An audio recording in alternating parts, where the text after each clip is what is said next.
everyone, I'm Jeremy. Today is 412 of reading Harry Potter and the Order of the Phoenix. Let's get started. Currently on page 349. Let's go lock in. Ron, she said severely as she turned and trod on his feet. This is exactly why Ginny hasn't told you she's seen Michael. She knew you'd take it badly, so don't harp on about it, for heaven's sake. What do you mean? Who's taking anything badly?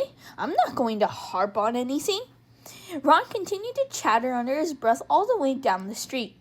Hermione rolled her eyes at Harry and then said in an undertone, while Ron was muttering imprecations about Michael Corner and talking about Michael and Ginny, "What about Cho and you?" "What do you mean?" said Harry quickly. It was as though boiling water was rising rapidly inside him, a burning sensation that was causing his face to smart in the cold. Had he been that obvious? "Well," said Hermione, smiling slightly, "she just couldn't keep her eyes off of you, could she?" Harry had never appreciated just how beautiful the village of Hogsmeade was. Chapter 17, Educational Decree number 24. Harry felt happier for the rest of the weekend than he had done all term. He and Ron spent much of Sunday catching up with all their homework again, and although this could hardly be called fun, the last burst of autumn sunshine persisted. So rather than sitting hunched over tables in the common room, they took their work outside and lounged in the shade of a large beech tree on the edge of the lake. Hermione, who of course was up to date with all her work, brought more wool outside with her and bewitched her knitting needles so that they flashed and clicked in midair beside her, producing more hats and scarves. The knowledge that they were doing something to resist Umbridge and the Ministry, and that he was a key part of the rebellion, gave Harry a feeling of immense satisfaction. He kept reliving Saturday's meeting in his mind, all those people coming to him to learn defense against the dark arts, and the looks on their faces as they had heard some of the things he had done, and Cho praising his performance at the Triwizard Tournament.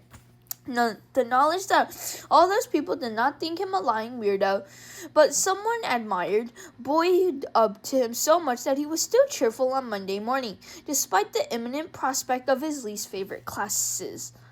He and Ron headed downstairs from their dormitory together, discussing Angelina's idea that they were to work on a new move called the Sloth Grip Roll during that night's Quidditch practice. And not until they were halfway across the sunlit common room did they notice the addition to the room that had already attracted the attention of a small group of people. A large sign had been affixed to the governor notice board, so large that it covered everything else on there. The list of second-hand spellbooks for Seal, the regular reminders of school rules from Arcus Filch, the Quidditch team training schedule, the offers to barter certain chocolate frog cards for others, the Weasleys' new advertisement for testers, the dates of Hogsmeade weekends, and lost and found notices. The new sign was printed in large black letters, and there was a highly official-looking seal at the bottom beside a neat and curly signature. By order of the High Inquisitor of Hogwarts. All students, organizations, societies, teams, groups, and clubs are henceforth disbanded. An organization, society, team, group, or club is hereby defined as a regular meeting of 3 or more students. Permission to reform may be sought from the High Inquisitor, Professor Umbridge. No student, organization, society, team, group, or club may exist without the knowledge and approval of the High Inquisitor. Any student found to have formed or to belong to an organization, society, team, group, or club that has not been approved by the High Inquisitor will be expelled. The above is in accordance with Educational Decree number 24. Signed, Dolores Jane Umbridge, High Inquisitor, Ministry of Magic. Harry and Ron read the notice over the heads of some anxious-looking second years. "Does this mean they're going to shut down the Gobstones Club?" one of them asked his friend. "I reckon you'll be okay with Gobstones," Ron said darkly, making the second-year jump. "I don't think we're going to be as lucky, though, do you?" he asked Harry as the second years hurried away. Harry was reading the notice through again. The happiness that had filled him since Saturday was gone. His insides were pulsing with rage. "This isn't a coincidence," he said, his hands forming fists. "She knows." "She can't," Ron said at once. There were many people listening in that pub, and let's face it, we don't know how many of the people who turned up we can trust. Any of them could have run off and told Umbridge. And he thought they believed him, though they even admired him. "Zacharias Smith," said Ron at once, punching a fist into the air. Or, "I thought that Michael Corner had a really shifty look too."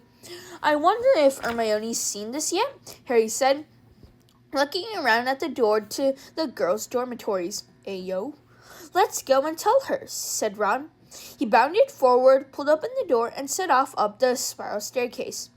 He was on the 6th stair when it happened. There was a loud, wailing, klaxon-like sound, and the steps melted together to make a long, smooth stone slide.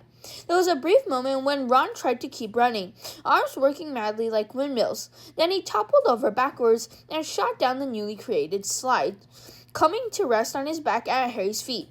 I don't think we're allowed in the girls' dormitories," said Harry, pulling Ron to his feet and trying not to laugh. 2 fourth-year girls came zooming gleefully down the stone slide. "Ooh, who tried to get upstairs?" They giggled happily, leaping to their feet and ogling Harry and Ron. "Me," said Ron, who was still rather disheveled. "I didn't realize that would happen. It's not fair," he added to Harry, as the girls headed off for the portrait hole, still giggling madly. "Hermione's allowed in our dormitory. How come we're not allowed?" "Well, it's an old-fashioned rule," said Hermione, who had just slid neatly onto the rug in front of them and was now getting to her feet. "But it says in Hogwarts, a history, that the founders thought boys were less trustworthy than girls. Anyway, why were you trying to get in there?" "To see you. Look at this," said Ron, dragging over the notice board. Hermione's eyes slid rapidly down the notice, her expression becoming stony. "Someone must have blabbed to her," Ron said angrily. "They can't have done," said Hermione in a low voice. "You're so naive," said Ron. Bro was just saying that there was no way. "You're so naive," said Ron. "You think just because you're all honorable and trustworthy? No, they can't have done, because I put a jinx on that piece of parchment we all signed," said Hermione grimly. "Believe me, if anyone's run off and told Umbridge, we'll know exactly who they are, and they will really regret it." "What'll happen to them?" said Ron eagerly. "Well, put it this way," said Hermione. "It'll make Alois Midgen's acne look like a couple of cute freckles. Come on, let's go down to breakfast and see what the others think. I wonder whether this has been put up in all the houses." It was immediately apparent on entering the Great Hall that Umbridge's sign had not only appeared in Gryffindor Tower. There was a peculiar intensity about the chatter and an extra measure of movement in the hall as people scurried up and down their table, conferring on what they had read. Harry, Ron, and Hermione had barely taken their seats when Neville, Dean, Fred, George, and Ginny descended upon them. "Did you see it? Do you reckon she knows? What are we going to do?"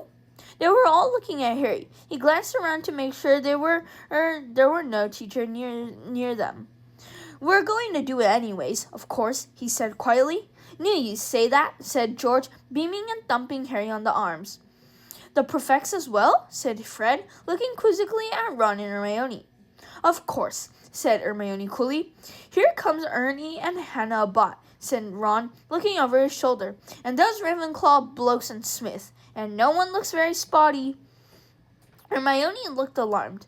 "Never mind spots. Those idiots can't come over right now. It'll look..." "Thank you, everyone. That's all for today. Bye. See you tomorrow." Tomorrow we're going to read page 355. Bookmark, close. Peace out.